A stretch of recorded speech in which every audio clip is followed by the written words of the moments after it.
V-Guard presents कौन जीत रहा है, को पावर्ड बाय सेंसोडाइन एंड विमल। बोलो जुबां केसरी। कोई प्रतिस्पर्धा नहीं है। हालांकि चुनाव है तो विभिन्न राजनीतिक दल गठबंधन अपने प्रत्याशियों को उतारेंगे ही, लेकिन मिर्ज़ापुर में 10 वर्षों तक मैंने जो काम किया है उसके आधार पे मैं तीसरी बार एनडीए गठबंधन की प्रत्याशी के रूप में जनता के बीच में हूँ। और आज तो देश के यशस्वी प्रधानमंत्री श्री नरेंद्र मोदी जी का और माननीय मुख्यमंत्री जी का आगमन भी मेरे जनपद में हुआ। और मिर्ज़ापुर में मैं ये कह सकती हूँ कि मेरे 10 साल का जो काम रहा, हमारी डबल इंजन की सरकार का जो काम रहा, उसके आधार पर मिर्ज़ापुर का मतदाता तीसरी बार मुझे सेवा करने का अवसर ज़रूर देगा। पीएम मोदी की आपने बात की, अखिलेश यादव कह रहे हैं जो मुजरा वाला बयान पीएम मोदी ने दिया है तो दिखाता है कि आत्मविश्वास कैसे ढीला या कमज़ोर हो रहा है उनका। देखिए, मुझे लगता है कि आप तो पत्रकार हैं, पूरे देश में जा रहे होंगे, पूरे उत्तर प्रदेश में जा रहे होंगे, और जनता का जो आनंद है, जो उल्लास है, जो अपार उत्साह है, वो अपने आप में, अब तो हम 7वें चरण की ओर बढ़ रहे हैं, लेकिन मुझे लगता है कि जब हम शुरुआती चरण में थे तभी जनता के जोश से ये आभास हो गया था कि तीसरी बार देश में मोदी सरकार की हैट्रिक लगने जा रही है। और ये आभास सिर्फ एनडीए गठबंधन के साथियों को ही नहीं बल्कि इंडी अलायंस के साथियों को भी है कि तीसरी बार फिर से एनडीए की सरकार बनने जा रही है, मोदी जी प्रधानमंत्री बनने जा रहे हैं। तो आत्मविश्वास हमारा नहीं, उनका डगमगाया है। राजा भैया वर्सेस अनुप्रिया पटेल इस समय चल रहा है। अखिलेश यादव कह रहे हैं कि यूपी में 79 सीटों पर इंडिया अलायंस जीतने वाला है और बीजेपी पैन इंडिया 140 सीट पे सिमटने वाली है। 4 जून को जब नतीजे आएंगे तो दूध का दूध, पानी का पानी हो जाएगा। इस बार 4 जून को जब चुनावी परिणामों की घोषणा होगी तो इंडी अलायंस का सुपड़ा साफ हो जाएगा और एनडीए 2014 और 2019 से भी ज़्यादा बड़े मैंडेट के साथ, ज़्यादा बड़े जनादेश के साथ तीसरी बार देश में सरकार बनाएगा। इसलिए 4 जून के परिणामों का इंतजार कीजिए। जैसे वे राहुल गांधी कह रहे हैं 10 केजी राशन देंगे once they will come in the power. मुझे खुशी है कि वो आज एनडीए गठबंधन की सरकार के 10 साल के कामकाज और हमारी नीतियों से प्रभावित हो रहे हैं और हम हमारी सरकार से ही इंस्पिरेशन ड्रॉ कर रहे हैं।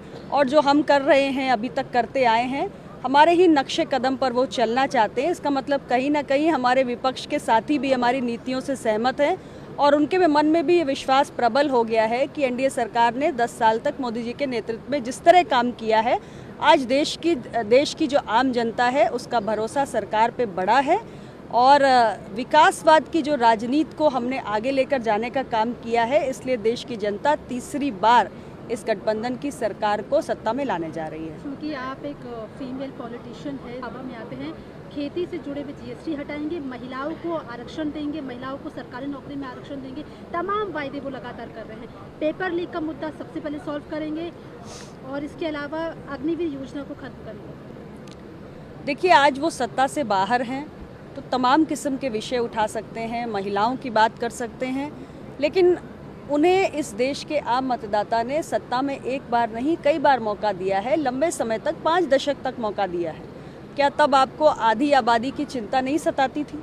हमारी सरकार को 2 बार देश की जनता ने मौका दिया और हमने अपने सरकार की जितनी नीतियाँ, योजनाएं, कार्यक्रम चलाए उसमें हमने ज्ञान की बात की, यानी गरीब, युवा, अन्नदाता, किसान और नारी शक्ति, यानी महिलाएं हमारी प्राथमिकता में रही हैं।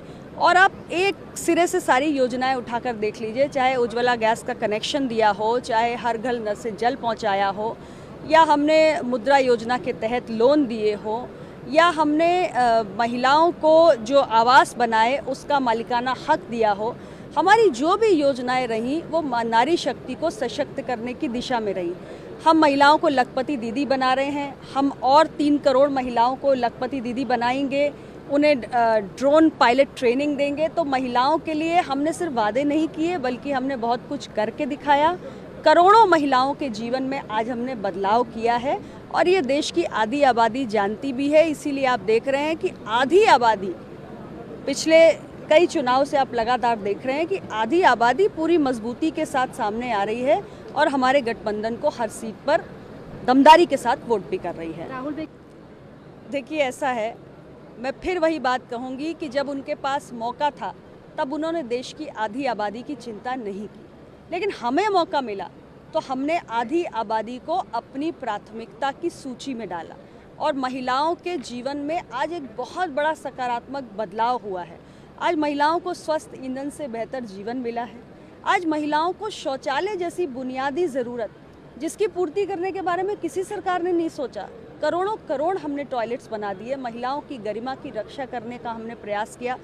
आज अगर हर घर नल से जल पहुंच रहा है तो ये महिलाएं ही तो थीं जो कई मील दूर चलकर सिर पे मटकी लेकर जाती थी पीने के पानी की तलाश में, या लकड़ी का चूल्हा जलाने के लिए महिलाएं ही होती थी जो लकड़ी इकट्ठा करने के लिए जाती थी। आज इन सारी रोज़मर्रा की दुश्वारियों से हमने महिलाओं को मुक्त किया है, महिलाओं को एक बेहतर जीवन मिला है। करोड़ों गरीब आज गरीबी रेखा से बाहर आए हैं। तो महिलाओं के जीवन में जो एक व्यापक बदलाव हुआ है वो हमारी सरकार की नीतियों के कारण हुआ है और इसी के कारण आज महिलाएं पूरी मजबूती के साथ हमारे गठबंधन, हमारी सरकार के साथ खड़ी हैं। आखिरी सवाल है, how would you see India alliance? गठबंधन मजबूती से खड़ा है। नहीं, गठबंधन कहाँ से मजबूत है? इस गठबंधन में इतनी अंतरकलह है, इस गठबंधन में इतने मतभेद हैं। एक पार्टी एक स्टेट में अपने ही दूसरे साथी दल के साथ मिलकर लड़ती है तो दूसरे स्टेट में उसके खिलाफ लड़ती है। आप देखिए केरला में, देखिए कांग्रेस और कम्युनिस्ट पार्टी का क्या रिश्ता है। आप बंगाल जाइए तो हमारे कांग्रेस और कम्युनिस्ट पार्टी के बीच में कैसा रिश्ता है। तो ये जो इंडिया अलायंस है ये अंतर विरोधों से भरा हुआ है। हर पार्टी की, हर नेता की अपनी महत्वाकांक्षाएं हैं। ये साथ मिलकर कोई भी एक कॉमन एजेंडा या रोड मैप ऐसा सामने नहीं रख पा रहे हैं और ना ही इनके पास कोई ऐसा एक चेहरा है जिसे प्रधानमंत्री के रूप में ये आम जनमानस के बीच में पेश करें। तो जनता को इस अलायंस पर कोई विश्वास नहीं है क्योंकि इस अलायंस के साथियों को ही खुद एक दूसरे पर भरोसा नहीं है। लास्टली, अपना दल कैसा परफॉर्म करने वाला है लोकसभा चुनाव? देखिए, अपना दल 2014 में 2 सीटों पर चुनाव लड़ा और हमारा 100% स्ट्राइक रेट रहा। हमने दोनों सीटें जीती। 2019 में हमने फिर दोनों सीटें लड़ी और दोनों सीटें जीती। इस बार फिर हम 2 सीटें लड़ रहे हैं और मज़े की बात यह है कि इस बार हमारी दोनों सीटों पर हमने महिला आरक्षण को 100% लागू करते हुए दोनों सीटों पर महिला प्रत्याशियों को उतारा है। और मैं पूरे दावे के साथ कह रही हूँ कि हम दोनों महिलाएं जो मिर्ज़ापुर और रॉबर्ट्सगंज से चुनाव के मैदान में हैं, ख़ासतौर से रॉबर्ट्सगंज से 62 साल में पहली बार महिला प्रत्याशी चुनाव के मैदान में आई है। हम दोनों 100% का जो स्ट्राइक रेट है हमारी पार्टी अपना दल का, उसको कायम रखते हुए दोनों संसद पहुंचेंगे।